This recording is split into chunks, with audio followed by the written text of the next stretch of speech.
Un cordial saludo a todos mis estudiantes de noveno grado. ¿Cómo están? ¿Cómo les ha ido?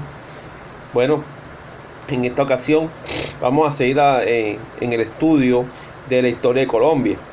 En esta oportunidad vamos a seguir hablando de los gobiernos que van desde 1990 hasta 1994, ¿cierto? Vamos a hablar de este gobierno primero, después vamos a hablar hasta llegar hasta el gobierno de Álvaro Uribe Vélez. Vamos a hablar de César Gaviria Trujillo, ya. Trujillo llegó como por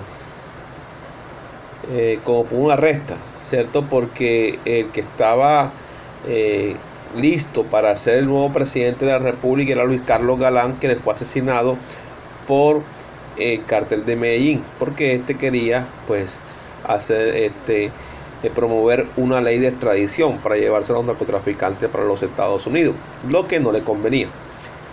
César Gaviria fue elegido por el Partido Liberal. Fue elegido como el presidente de la República para el tiempo de 1990 a 1994. Tenemos que tener en cuenta que para 1991 se va a hacer la constitución de ese año, del 91, que nos rige actualmente, que es una constitución que está hecha en base a los derechos humanos, donde están los mecanismos de participación ciudadana, mecanismos de protección. Esta constitución fue una propuesta hecha por un grupo de estudiantes llamada la Séptima Papeleta, donde se convocó a una Asamblea Nacional Constituyente con los principales partidos y se tomó la decisión de hacer una nueva constitución que estuviera de acuerdo, acorde con el contexto social político que vivía el país en ese momento. Sigamos que en su gobierno se va a implementar lo que se llama la apertura económica. Se dejó atrás el sistema proteccionista y comenzó la implementación de reformas laborales, también las reformas a la salud, ya la aprobación de licencias de importación y exportación, la descentralización administrativa, la autonomía del Banco de la República y también se promovió la modernización de puertos, de vías de comunicación, la infraestructura necesaria para favorecer el intercambio comercial. Tuvo que enfrentar el fenómeno del Niño, lo que produjo una crisis energética producida por la reducción del agua.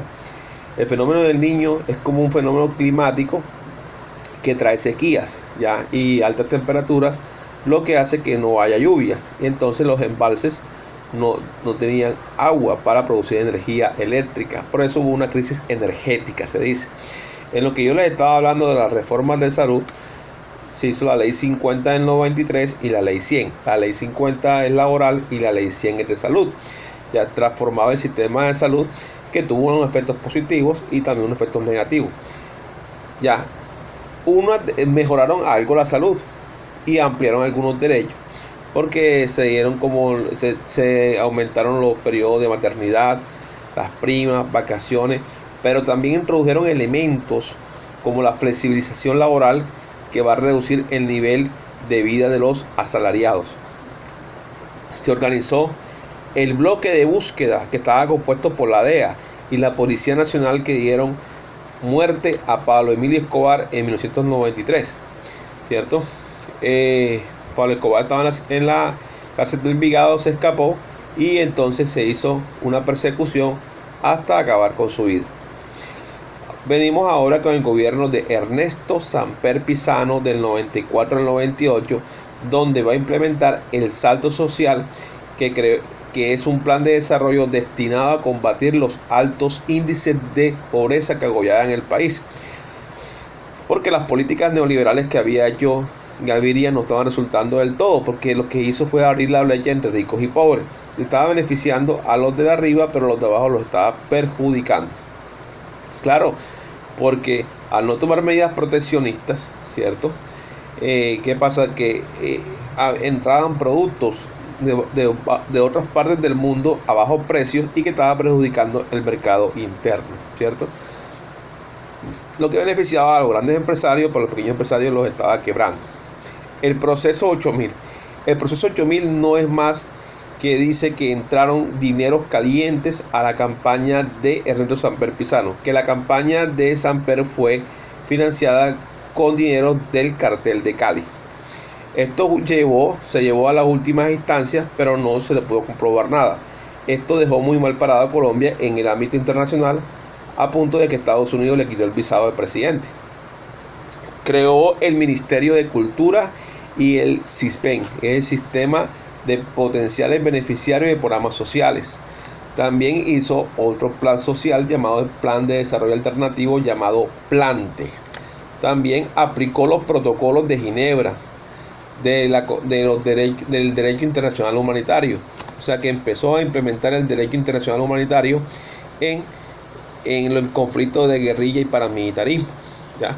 El derecho internacional humanitario es ese conjunto de normas que protegen a las personas que están inmersos dentro de un conflicto, ¿ya? Pero él no evita el conflicto, sino es para tratar de salvaguardar la vida de esas personas que están indefensas en medio de un conflicto, ya sea una guerra civil o una guerra internacional. También podemos decir que un recrudecimiento de la violencia por parte de la delincuencia común y los grupos organizados, más que todo el paramilitarismo. Andrés Pastrana Arango es otro presidente, 1998-2002, para ese conservador, para esas elecciones se presentó Horacio Serpa, y que por el Partido Liberal, y Noemí Sanín por un partido independiente. Ganó Andrés Pastrana Arango, que era hijo del presidente Misael Pastrana Borrero. Tomó medidas de corte neoliberal, o sea que el otro paró las medidas neoliberales que había hecho Gaviria. Siguió con esas medidas, como aplicación de recortes a la inversión pública y la aprobación de nuevas privatizaciones de las empresas estatales.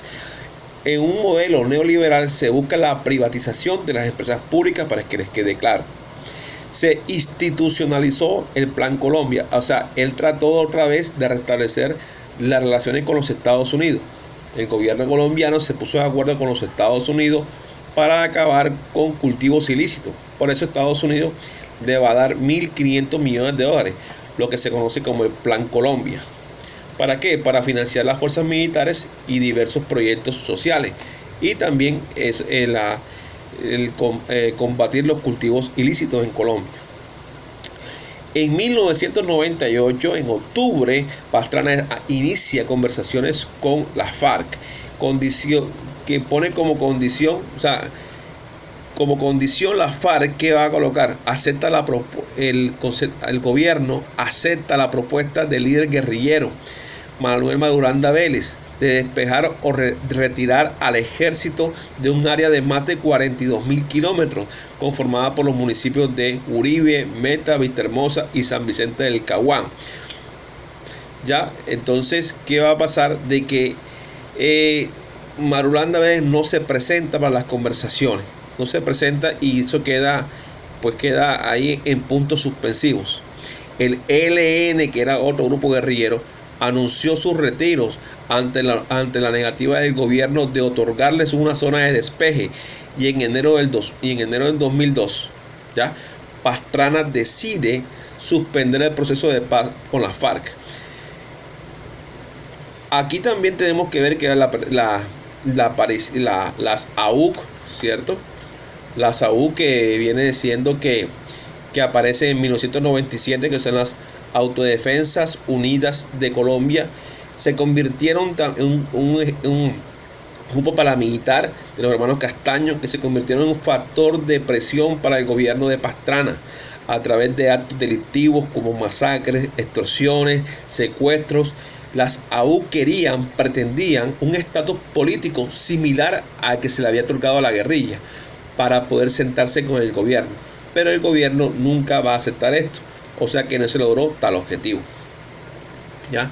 Vamos al gobierno de Álvaro Uribe Vélez del 2002 al 2006. Aquí se van a cortar los procesos de paz. Su gobierno desarrolló lo que se llama la política de seguridad democrática, que buscaba la protección de los ciudadanos contra los grupos armados ilegales mediante el fortalecimiento del ejército. Se logró la desmovilización de miles de miembros de grupos paramilitares, gracias a un acuerdo firmado entre las AUC en Santa Fe del Realito, Córdoba, en el 2005. El presidente Uribe presenta una propuesta de referendo que pretendía reformar la Constitución del 91. Entre estas propuestas que tenía, una de ellas era reducir el Congreso, reducir los salarios de los congresistas, aumentar las condenas para los delitos de corrupción, organizar el sistema de regalías petroleras. Esta propuesta fue debatida y fue aprobada por el Congreso, y posteriormente se convocó a los colombianos a que participaran con su voto. El referendo se llevó a cabo el 25 de octubre de 2003, pero ninguna de las propuestas consultadas obtuvo la votación necesaria para convertirse en ley. Pero de todas maneras, la aceptación del presidente fue muy alta.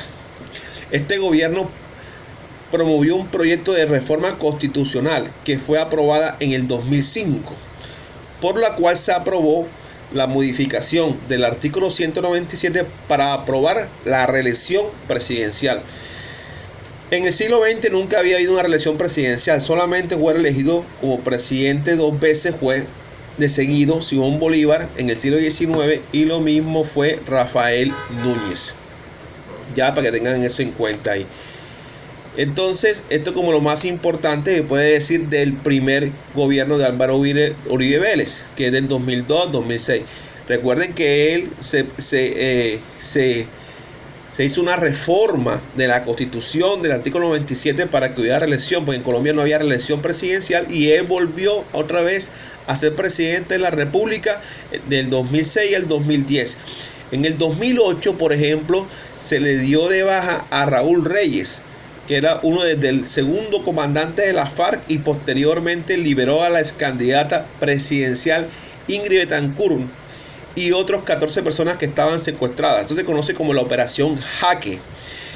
Por otra parte, el gobierno incentivó aún más la inversión extranjera, la apertura de mercados con otros países y firma el TLC con los Estados Unidos. O sea, siguió con las políticas neoliberales. También se logró ampliar la cobertura de salud de los colombianos y una pequeña reducción de la pobreza, y el aumento de la seguridad permitió que se mejorara la imagen de Colombia en el exterior. Por eso es que él tenía la política de seguridad democrática, aunque su segundo gobierno se llamó Mano Firme, Corazón Grande. Entre los problemas de su gobierno podemos nombrar los falsos positivos, en que algunos civiles, especialmente campesinos, los utilizaban, los soldados los asesinaban y los hacían pasar como guerrilleros, ya que habían sido como dados de bajas en combate. Algunos paramilitares ya inmovilizados se convirtieron en lo que conocemos actualmente como las bandas criminales, o las BACRIM, o las Águilas Negras, ¿ya?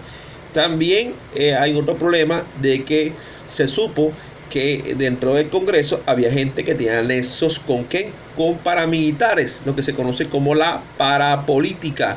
La parapolítica, en el cual se acusó a funcionarios públicos e incluso familiares que fueron acusados de tener relaciones cercanas con grupos paramilitares.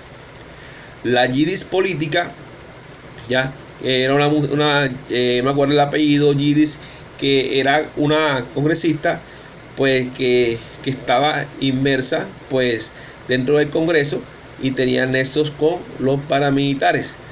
El agroingreso seguro, cierto, que cogieron dineros